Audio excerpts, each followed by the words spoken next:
Hello students, तो आज मैं आप सभी को क्लास 9th के चैप्टर नंबर 2 पॉलिनोमियल्स की एक्सरसाइज 2.3 का क्वेश्चन नंबर 5 का लास्ट 4th पार्ट करवाने जा रही हूं।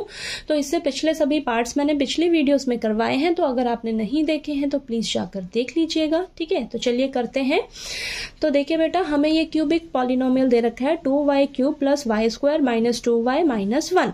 तो इसे हमें फैक्टराइज करना है। ठीक है, तो जब हम इसको फैक्टराइज करेंगे तो आपको यहाँ पर टोटल 3 फैक्टर्स मिलेंगे। ठीक है, पहला फैक्टर आपको मिलेगा हिट एंड ट्रायल मेथड से, बाकी के जो 2 फैक्टर्स मिलेंगे आपको वो डिवाइड करके निकालने होंगे। ठीक है, तो चलिए करते हैं। तो देखिए, सबसे पहले हम क्या करेंगे, इस क्यूबिक पॉलिनोमियल को लेट कर लेंगे। ठीक है, तो लेट करते हैं पी वाई। तो आपका ये जो पॉलिनोमियल है y वेरिएबल की फॉर्म में है, तो यहाँ पर पी वाई क्या दे रखा है 2y cube plus y square minus 2y minus 1। ठीक है, अब मैंने बताया आपको पहला जो फैक्टर है वो हिट एंड ट्रायल मेथड से निकलेगा।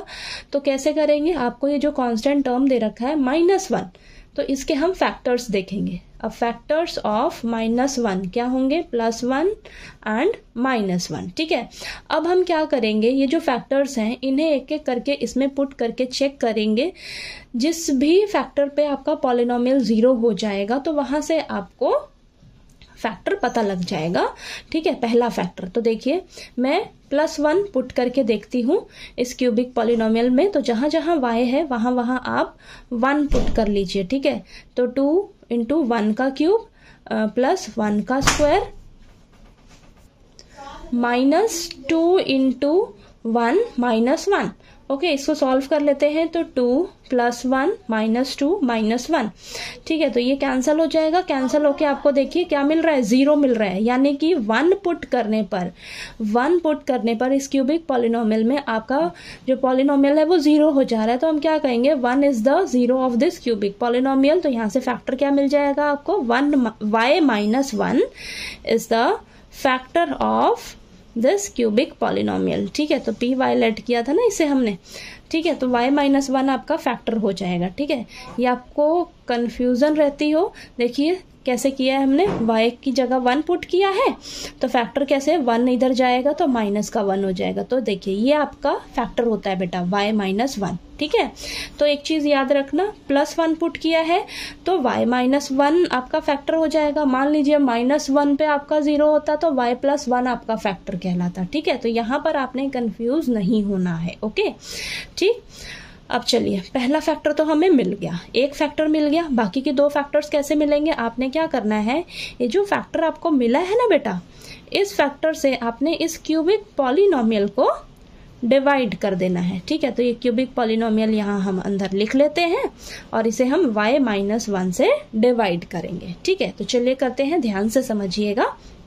अब डिवाइड करते समय हमारा मेन मोटिव क्या रहना चाहिए, जो पहली टर्म है ना बेटा, पहली टर्म इसको हमें सेम बनानी होती है।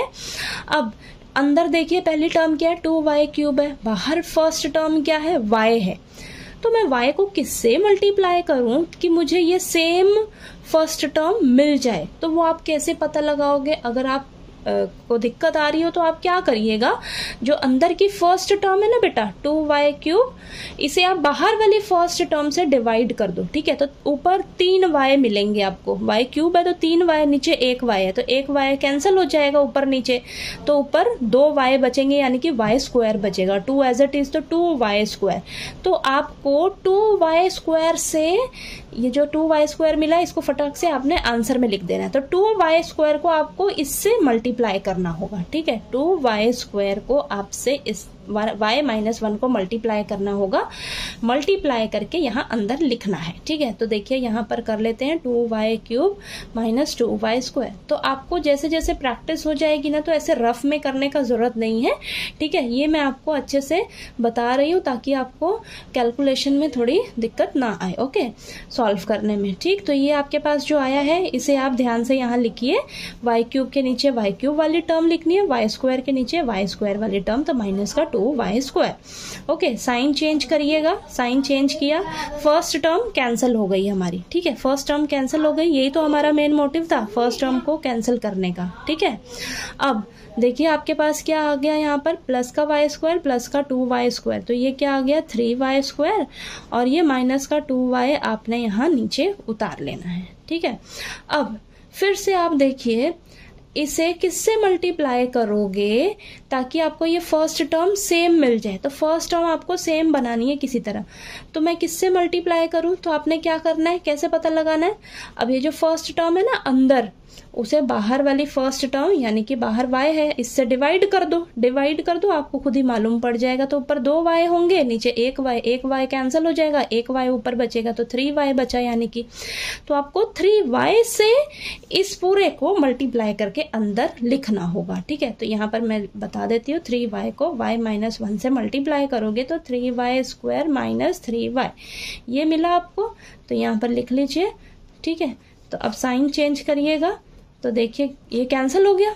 ठीक है, अब यहाँ बचेगा आपके पास प्लस का y, अब -1 को नीचे उतारिए तो ये क्या हो गया y-1, यहाँ पर भी यही सेम है, यहाँ पर भी देखिए पहली टर्म आपको सेम बनानी होती है, पहली टर्म आपकी सेम है तो आपको +1 से मल्टीप्लाई करना होगा। ठीक है, आपको थोड़ा सा भी दिक्कत आ रहा हो तो आप फर्स्ट टर्म को फर्स्ट टर्म से डिवाइड करके देख लीजिए, y को y से डिवाइड करोगे तो आपको कैंसिल करके क्या मिल रहा है 1, तो पता लग गया ना आपको 1 से मल्टीप्लाई करना होगा। ठीक है, तो y-1 ये कैंसिल हो गया।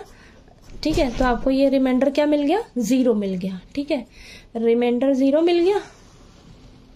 ठीक है, रिमाइंडर 0 मिल गया। अब ये जो आपको मिला है ना 2y² प्लस 3y प्लस 1, अब आपको ये जो क्वाड्रेटिक पॉलिनोमियल मिला है बेटा, इसको हम सॉल्व करेंगे स्प्लिटिंग द मिडल टर्म से, और यहाँ से हमें वो बाकी के 2 फैक्टर्स मिलेंगे। ठीक है, तो मैंने आपको बहुत इजी ट्रिक बताया है, क्या करना है, y के आगे जो भी नंबर है उसकी जगह आपने एक ब्रैकेट लगानी है और बाकी सभी को एज इट इज लिख लेना है। ठीक है, अब इस ब्रैकेट में 2 नंबर आएंगे आपके पास, वो कैसे आएंगे, y² का कोफिशिएंट क्या है 2, कांस्टेंट टर्म क्या है 1, इन दोनों को मल्टीप्लाई किया 2 मिला। अब आपने इस 2 के फैक्टर्स देखने हैं, तो 2 के फैक्टर्स 1 और 2 ही होंगे, तो 1 और 2 को जब आप मल्टीप्लाई करोगे तो 2 मिलेगा, 1 और 2 को जब आप ऐड करोगे तो आपको ये देखिए ये 3 ही मिल रहा है। ठीक है, तो चलिए हमें ये 2 नंबर्स भी मालूम पड़ गए, अब इसको सॉल्व कर लेते हैं। तो y जो है वो दोनों से मल्टीप्लाई होगा। ठीक है, तो ये आ गया आपके पास। अब पहली 2 टर्म्स देखिए, लास्ट के 2 टर्म्स देखिए, कॉमन क्या मिल रहा है, यहाँ से कॉमन y मिल रहा है तो 2y + 1, यहाँ से कॉमन 1 मिल रहा है हमें तो 2y + 1 एज इट इज, तो 2y + 1 दोनों में है, और यहाँ से y बचा और यहाँ से 1 बचा है। ठीक है, तो इसे लिख लिया, ये 2 फैक्टर्स आपको मिल गए यहाँ से। पहला फैक्टर आपको हिट एंड ट्रायल मेथड से मिला है, तो यहाँ पर हम लिख देते हैं आपके टोटल 3 फैक्टर्स क्या क्या है, y-1, 2y + 1 और ये y + 1। ठीक है, तो ये आपका आंसर है बेटा। ठीक है, ये 3 फैक्टर्स आपको मिल गए। ठीक है, इस क्यूबिक पॉलिनोमियल को सॉल्व करके। ओके, तो चलिए आपको ये क्वेश्चन नंबर 5 का 4th पार्ट अच्छे से क्लियर हो गया होगा। ठीक है, अगर वीडियो में कोई दिक्कत आए समझने में क्वेश्चन को तो प्लीज़ आप मेरे को कमेंट करके पूछ लीजिएगा, और अगर आपको मेरा पढ़ाया हुआ अच्छा लगे तो प्लीज़ वीडियो को लाइक कीजिए, शेयर कीजिए और ज़्यादा से ज़्यादा सब्सक्राइब कीजिएगा चैनल को। Thank you so much.